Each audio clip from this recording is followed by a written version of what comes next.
We live in a world of impossible choices. Leaders tell us we must choose between economic growth and tackling the climate crisis. This is a false choice, a dangerous myth designed to maintain the status quo. For decades, we've pursued a model of relentless expansion, measuring progress solely through GDP, but this growth has come at a tremendous cost.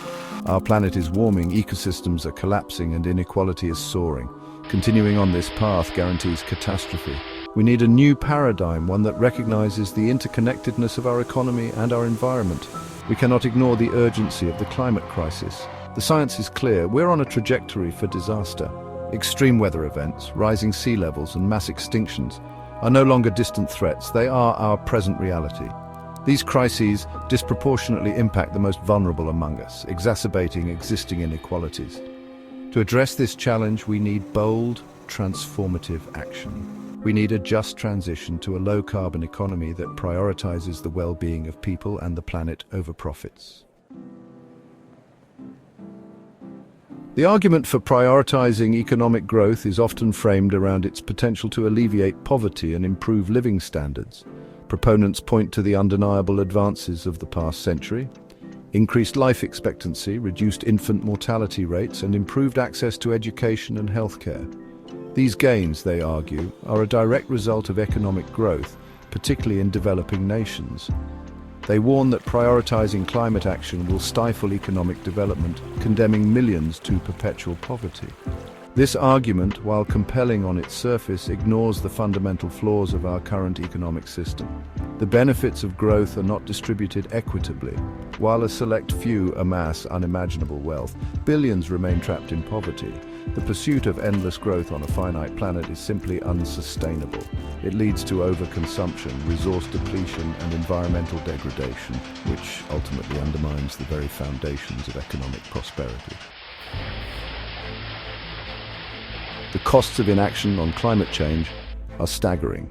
Extreme weather events like hurricanes, floods, and droughts are becoming more frequent and intense, causing billions of dollars in damage and displacing millions of people. Rising sea levels threaten coastal communities and critical infrastructure. Crop failures and water scarcity exacerbate food insecurity and social unrest. These impacts are not just environmental, they are economic, social, and political. Ignoring these costs is not just irresponsible, it is economically reckless. The longer we delay action, the more severe and costly the consequences will be. Investing in climate resilience and mitigation measures now is far more cost-effective than dealing with the catastrophic fallout of unchecked climate change later.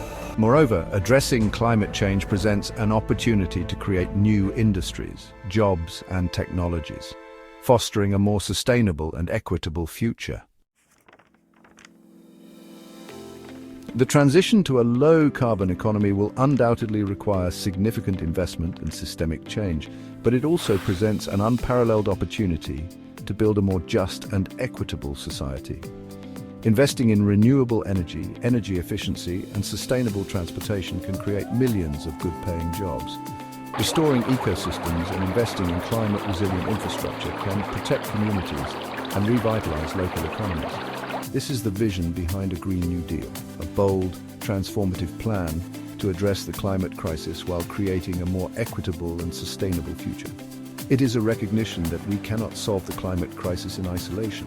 It is intertwined with issues of economic inequality, racial justice, and social well-being. By addressing these interconnected challenges, we can create a future where both people and the planet can thrive.